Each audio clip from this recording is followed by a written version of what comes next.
Science.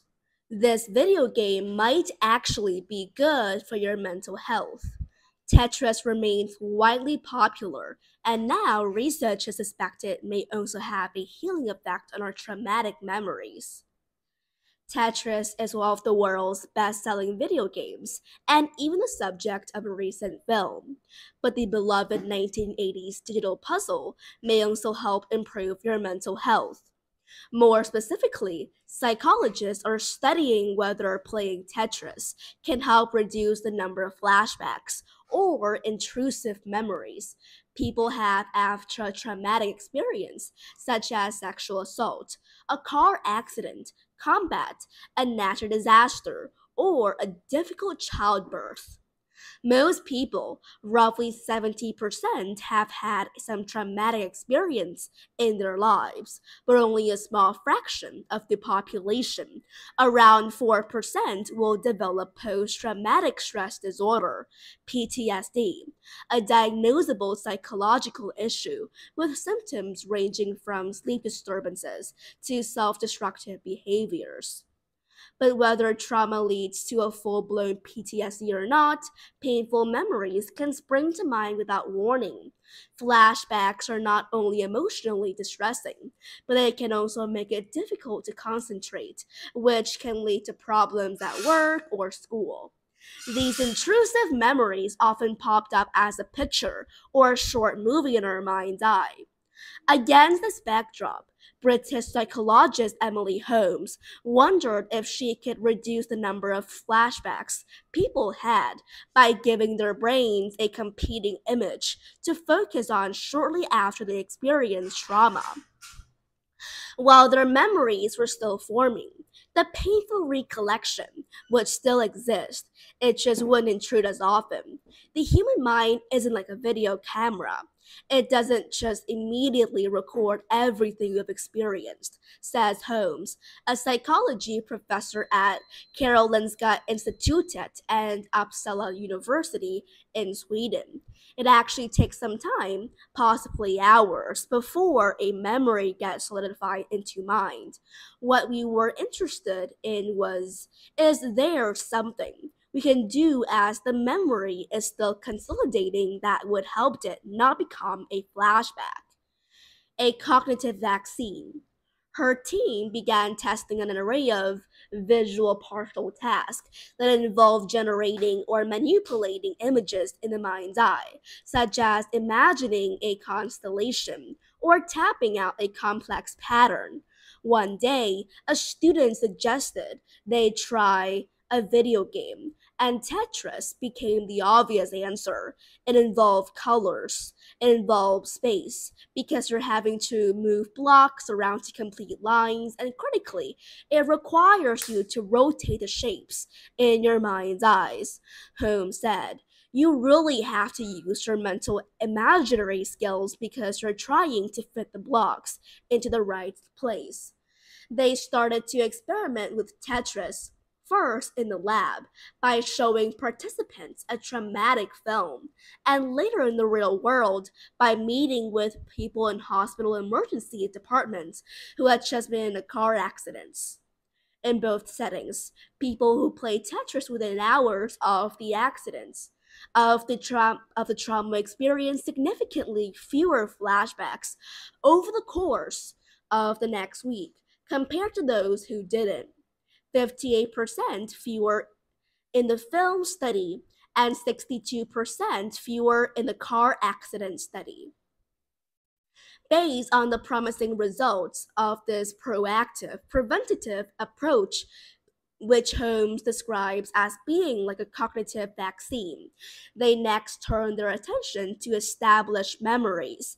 The reality is, we're not going to be able to get to most people within few hours of a traumatic event occurring. she says. People can have intrusive memories for years or decades, so clearly we need to do something for those older memories. In one study, Holmes' team asked people receiving treatment for PTSD to focus on a specific flashback while playing Tetris for 25 minutes once a week for several weeks. By the end of the experiment, participants saw a 64% reduction in the number of times and specific memory popped up, as well as an 11% reduction in memories they had targeted. In another study, they worked with intensive care unit nurses who had established intrusive memories, including many that were more than 3 months old, of traumatic events for the COVID-19 pandemic. After 4 weeks, nurses who played Tetris experienced one-tenth the number of intrusive memories compared to those who did not play. They also reported improvements in other symptoms, such as insomnia, anxiety, and depression.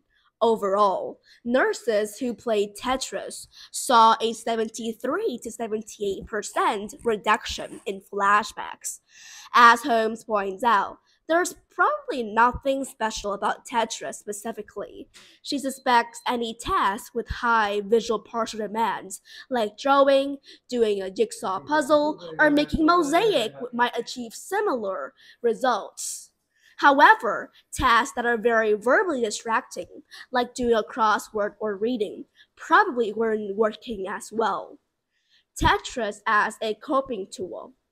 Importantly, in their experiments, researchers aren't just handing over a Game Boy and telling people to start playing Tetris.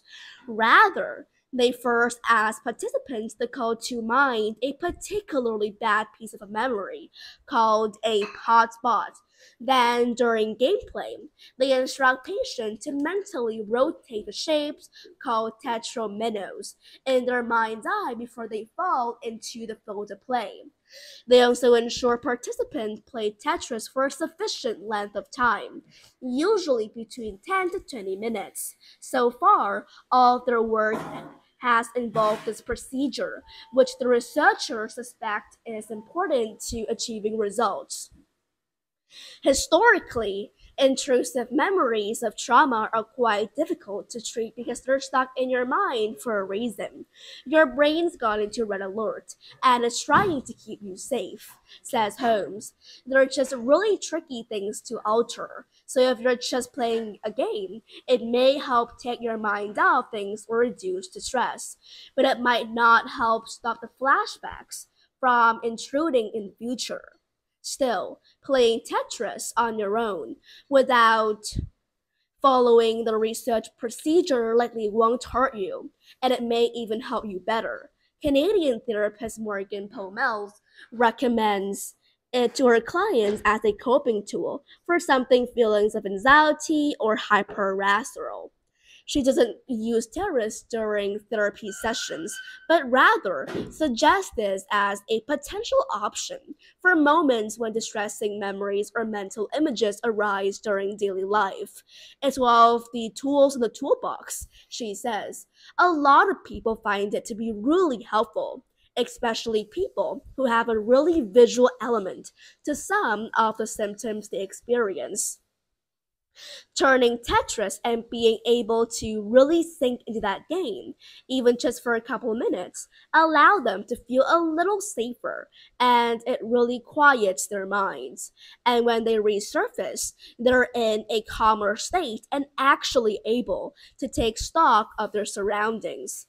But Pomel caution, Tetris, or any other type of coping tool isn't just a substitute for seeing a therapist. Holmes echoes that sentiment, adding that people who are suffering from flashbacks should first seek evidence based treatment from a healthcare provider, while terrorists may eventually become an evidence based treatment itself. Right now, researchers are still in the early stages of gathering clinical evidence. This is more of a journey of curiosity, says Holmes.